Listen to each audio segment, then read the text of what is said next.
Hey, everybody, welcome back to the Hairdresser Strong Show. And today we're going to have a special conversation, something a little bit different. We're going to call it Community Conversations. And I get a chance to talk with Diana Varvaro, who has been on the show numerous times, a director of the Paul Mitchell School, and a hairstylist herself. Through her experience as a director and working with young rising stylists every day, as well as my experience as a manager, educator, and the host of this show, who gets to talk to salon owners all over the country. We had a conversation where I believe that we did a pretty good job in deciphering all the nuances and understandings and psychology behind this gap between rising stylists and salon owners. As most of us know, and all of you who have been paying attention to the show, there is a difference in this younger generation. It's not just an older person saying that there's a difference. What I'm telling you is I've been going to schools for over 15 years, talking to students, and in the last 5, things have changed. So tune in and let's discuss those changes. And if you're a salon owner, there's a lot of good information here to help you understand rising stylists. And as a rising stylist, there's a lot of good information in here to help you set your career out on the right foot. Now, tune in and check this out. All the conversations I've had are basically summarized into is it's not that salon owners suck, and it's not that rising stylists are lazy and Yeah. have no and are the big concern is that they don't stick around, and that I don't know. I think we're gonna I have to think it's see. because they're scared or they don't feel comfortable. That's why they don't stay because they don't have the greatest communication sometimes. Like, so you could just, they just leave because they don't feel comfortable. Instead of expressing to them what they like and what they don't like about the position, they just go somewhere else. Yeah, and I feel like if you're not already, like I think being a little more hands-on, constantly checking in, at least that's what I'm doing, and I'm hoping it's gonna work. Constantly just checking in. Hey, how are you doing? Yeah. Like, how's everything? Everybody cool? Like, giving them an opportunity to tell me something negative, like Yeah. basically, kind of opening the floor to saying, hey, like you can share things. They don't have to all be positive. Right. Yeah, just being nice honestly goes a long way. And then if they feel comfortable with you, they'll be able to open up to you and they'll be able to ask for what they want or tell you. And we do have future professionals like that too. One of our graduates recently, told me that she said that she didn't like just assisting all the time and she wanted to do blowouts and she wanted to do makeup and whatever. And they said, okay. And then she started doing blowouts and makeup and she loves it. And she stayed there, and she still assists, but she's able to do those other services too. And it was like a win-win. And she was super happy that she actually asked. And that's what she said. When you ask, you'll receive. And I was really proud of her for that. But a lot of times people don't feel comfortable in asking. Yeah, yeah, that's I can see that. I can see that a lot. Like, kind of like we were building up this idea in your head, and then you just kind of get to the point where what, screw this. I'm just gonna go try somewhere else. Yes. It's Right? also very They're not also. making enough money, whatever it is, Mhm. instead of just saying, I need to make, is there any way that I can make more money? You I know, think a lot of the saloners I talk to just they they're not used to taking that much time with each yeah, individual person. I think that's the big challenge with right. with a lot of salon owners. Because they think that, they're just gonna come in and do everything, but I'm telling you, sometimes you have to teach, like, I've taught a person how to sweep the floor. It just happens sometimes, not Yeah. everyone, but there's gonna be people that you're gonna have to show them, like, specifically how to do a certain task, and it could be frustrating when you just assume that people know what they're doing and, then they don't, but it is an investment of time. But if you invest the time the right way, I think that you could really make somebody like into like your protege, you know, like your own personal assistant, and they'll do everything like the way that you want them to. It's just you have to really explain to them how to do it and be like nice to them along the way, and then also be honest. But it's just the way that you speak to them, again with that constructive criticism. You have to like be nice when you say like, you know, you're really great at doing this, but if we could just, you know, work on the timing a little bit, like if we could do it in 5 minutes less, that would be amazing, you know? And then they're like, oh, all right, cool. I'm going to do it in 5 minutes or less. Be like, oh, we could time you. Like, let's play a game, you know, and kind of like try to like make it something fun. So it's not like so much pressure, because I don't know, but there's like a lot of, they're scared a lot. Like I see like a lot more fear of things that I've never seen before. Well, there's a lot of salon owners that I talk to that they're just so busy behind the chair. Yeah. They just don't have the time, or at least they feel like they don't have the time. Whether they can find the time or not is, I don't know. I mean, that's like a whole other conversation. But like in their head, they're like, I don't have the time to like, hold this person's hand, and I Right. can tell them how to sweep, but like, I don't know. A lot. I've heard just a lot of stories of people coming. They're there for a few months, and then they're like, they just either bounce without saying anything, like you said, or they say, you know what, here's my, they gave him an ultimatum saying like, I need to be on the floor within this much time. Yeah. And then, it just doesn't work for the salon owners. They kind of get caught off guard.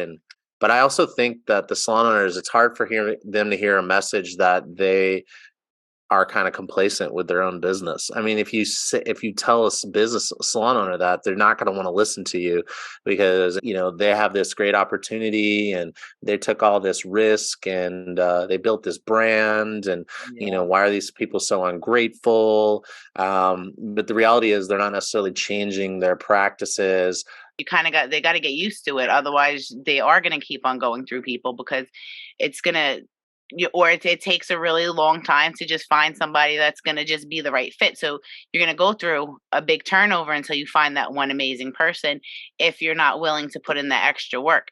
But also, I think that if they just spoke to the other team members, because I'm sure that being a stylist is stressful when you don't have an assistant, and when the salons need assistants so bad, and the stylists are so busy, that maybe if they work together as a team and the stylists train the apprentices as they're working with them, I think that's going to build a better relationship for the stylist and the apprentice. And then they're going to look at the stylist like in a more as a mentor than like a person who's just bossing them around and being mean to them.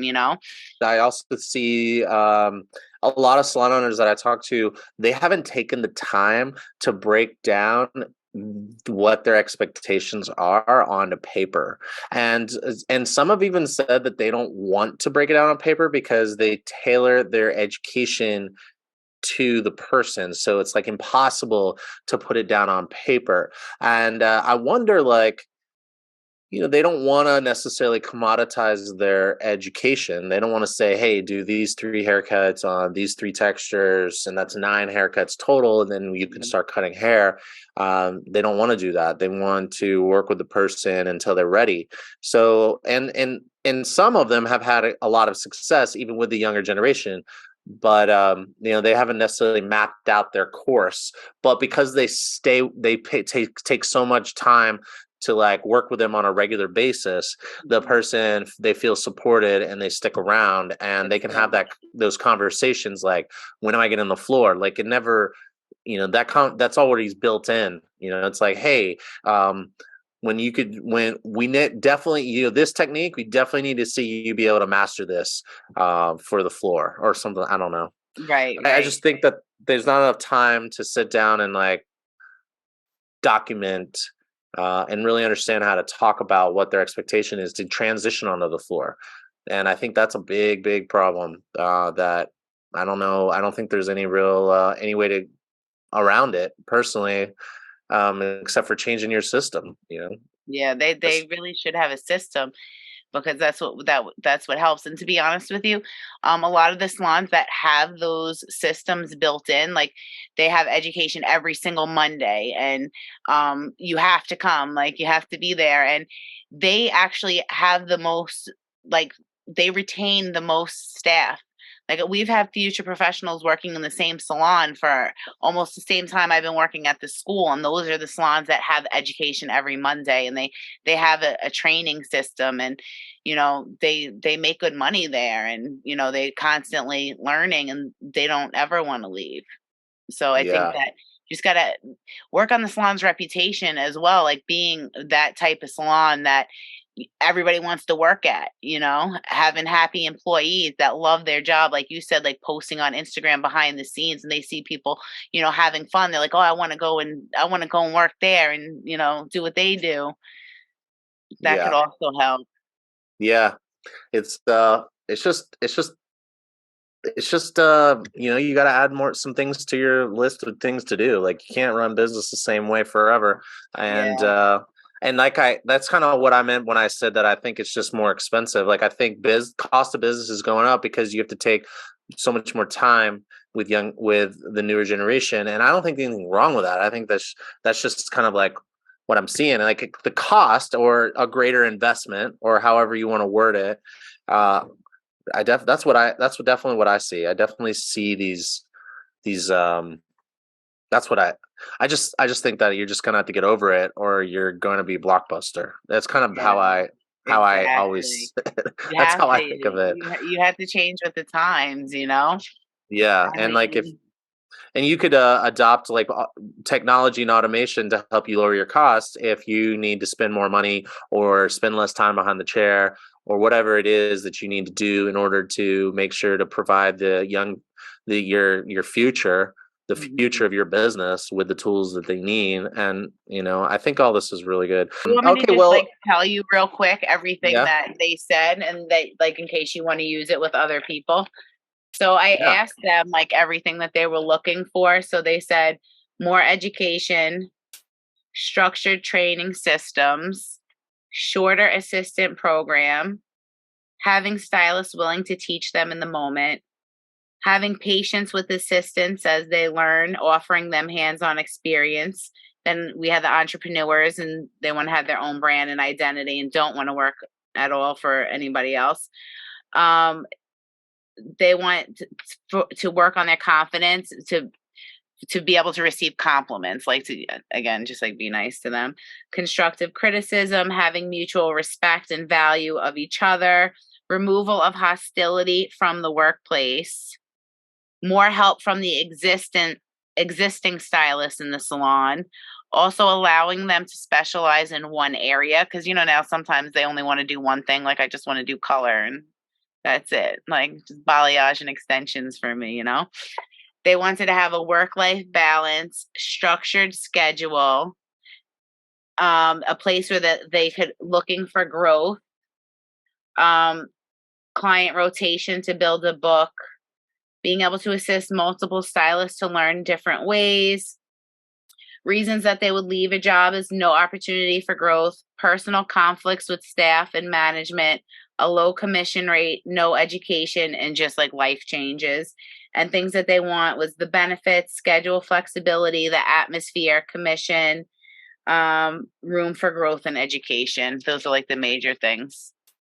Okay, cool. Nice. I'll definitely use some of that stuff for some posts. I think it's interesting because those those asks point out the toxicity of our industry, I know. leading up to where we are now. It's like I'm not really surprised that people are being so adamant about not being in a toxic environment. My experience Right. is so much toxicity in our industry, and it's kind of just that's how I came up. I worked at Yeah, like me too. And I feel like, what, it did, like it made us stronger, and that's good. Like we have like thick skins. I don't care what, being the director. Whenever you're the boss, or people are always gonna, not like they're gonna be negative towards you, or things like that, because all eyes are always on you. But I know I know the truth, my truth, and like I know how hard I work, and I know what I deserve. You know what I mean? So I Mhm. don't let that bother me. But the younger people, like if you're mean to them, they could be like so beaten down that like they'll quit. They'll never do hair again. Like they'll literally quit. I know people that stopped doing hair because they just felt that it was the environment in the salon was just so negative for them. It just they were just like made them feel bad. And I, like the things that people like would say to us when we were working, like you can't talk to people like that anymore. Like the whole climate of, and how like everyone's feelings and like you have to be like you really have to be protective of like people's feelings. People are very very emotional now, like way more emotional than ever, and you have to learn how to like deal with that. So you can't talk to them a certain way like how we would be spoken to in the salon, and you just kind of like, hand me that, okay, you'd be like, can you please hand me that? Like it's just different. Like they're very very sensitive. Yeah, I feel like I'd be curious to hear what you think that means for our future as a society. I I think like. people just need to be nice. That's all. Either be nice or else book it. Just be nice to people. You could, like I feel like I'm nice to them, but like I'll be direct. Like I'll say exactly what I want at the time I want it done in. Like that's like even, with my team, like I have to tell them like this is what I want done. I need it done by this time. Like when I ask for something, I want it right away because otherwise I wouldn't be asking, you know? So it's just like that sense of urgency. Like people just I don't know, I guess the world slowed down and just people like lost the sense of urgency, but you could still tell people what you want and be nice about it. Do I you think think that that there's a way to train them to be less sensitive? Because I just don't see I mean, I don't know. I think that there's a line though. I don't think that the expectation should just be to like completely cater to all of this. Like I do think that there's got some level of compromise, and I don't know what that is or what that looks like or how to even have that conversation without saying the wrong things and getting canceled on social media. So I haven't had that conversation, right. but like there is a point where it's like, okay, it's a little too much. That's what I think. I mean, I maybe I'm wrong. Maybe we just Yeah. trend to where everyone's just nice to everybody. I just don't think that's their human nature. I think that that's a societal and cultural shift, but it's not going to be across the board. And people are going to like you even said it, like the boss has to have thicker skin. So all those entrepreneurs who think they want to be business owners, maybe they need to go to work somewhere where people talk to them and trust them. I don't know. Like, I don't know. Like I I have this know. thought and I haven't refined it, which is why I haven't brought Yeah. it up in public I domain. know. I'm trying to think about it too. Like, how do you bridge the gap between what salons expect and what the future professionals are willing to do? And I don't know why, but it's a definite change. Yeah, and it's You a know, change that it'll a be around. definite, yeah, definite Yeah. change. It's not as motivated. That's why you have to like look through. It takes extra work. It's definitely extra energy that you have to like really like try to motivate them and like make them fun. And it's more work for the salon owner, definitely. But in the end, I think that there still are a lot of people that are willing to work hard and do really want it. I mean, a lot of times it is people that are going to school a little bit later. So maybe they're not like 18, Right. 19, they're, in their 20s already, or, some of them even older. Um, but there are some people that really are working hard, really willing to work for it, but it's less rather than, you know, Yeah. Well, I think the psychology could also shift. Like, maybe they're going to be a little more thin-skinned in a younger age, but hopefully, as they grow older, they're real. And maybe they get some yeah, therapy to realize right. that just because someone says something in a way you don't like, it doesn't mean I think our society has perpetuated this like attacking people who don't say the things you want them to say or talk to you a certain way, and I think that poured over into the workplace for reasonable reasons. Like I think that we might not even be here had we not been so shitty to each other.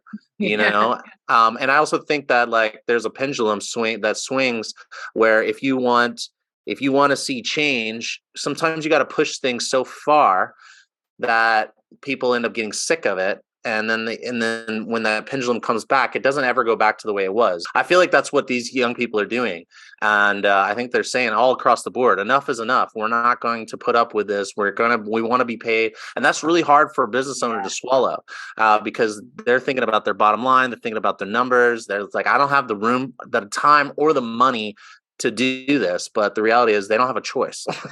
Yeah, when we first started, everything was too trading. Like I would do a bunch of stuff for free, just so you would do hair and makeup, then you would get the pictures, and like you just volunteered to assist people just for the experience. And now a lot of the times, like if they're not getting paid, they don't want to do it. Right, right. That's why I say like say yes to every opportunity, because whether you're getting paid or not, you don't know what it's going to bring you. But Yeah, and I think they're, like you said, like COVID and sensitivities, and also like coming up, experiencing life through a screen before you actually experience life.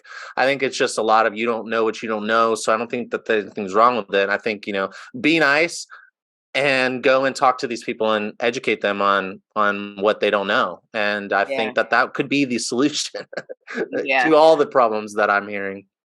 Yeah, and that's Anyway, what too I like about the guest artists, because they like let them know like what do you expect, and I'll ask them when they're in there. So what are you looking for? What qualities do you look for in an assistant?